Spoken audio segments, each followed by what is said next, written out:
اسلام آباد judicial commission کی تشکیل کے لیے اسپیکر قومی اسمبلی ایاز صادق نے حکومت اور اپوزیشن نام طلب کر لیے۔ ذرائع کا کہنا ہے کہ حکومت اور اپوزیشن سے دو ارکان کے نام طلب کیے گئے ہیں۔ سینیٹ اور قومی اسمبلی سے 4 ارکان جوڈیشل کمیشن کے رکن مقرر ہوں گے۔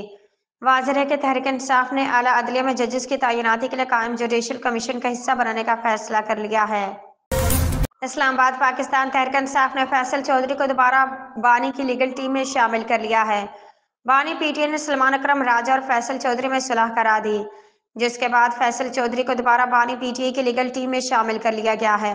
ذرائع کا کہنا تھا کہ اڈیالہ جیل میں صلح صفائی کے وقت بیرسٹر علی ظفر بھی موجود تھے۔ بانی پی ٹی آئی نے فیصل چودھری کو پارٹی پالیسی کے مطابق چلنے کی ہدایت کی۔ اسلام آباد وزیر اعظم شہباز شریف آج سعودی عرب روانہ ہوں گے۔ 2 روزہ سرکاری دورے میں وہ فیوچر انویسٹمنٹ فورم میں شرکت کریں گے۔ تفصیلات کے مطابق وزیر اعظم شہباز شریف آج سے سعودی عرب کا 2 روزہ دورہ کریں گے۔ دورے کے دوران سعودی عرب میں فیوچر انویسٹمنٹ کے 8ویں ایڈیشن میں شرکت کریں گے۔ ترجمان دفتر خارجہ نے بتایا کہ وزیر اعظم کے ساتھ وفاقی وزراء بھی سعودی عرب جائیں گے۔ فیوچر انویسٹمنٹ انیشیٹو اقتصادی طاقت اور پائیدار مستقبل کے مواقع فراہم کرنے والا پلیٹ فارم ہے۔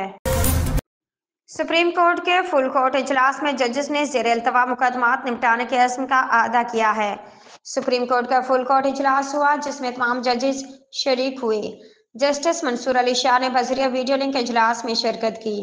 اعلامیے کے مطابق اجلاس میں بیک لاگ میں کمی اور زیر التوا کیسز پر غور کیا گیا۔ رجسٹرار سپریم کورٹ نے مقدمات سے متعلق تفصیلات فراہم کی۔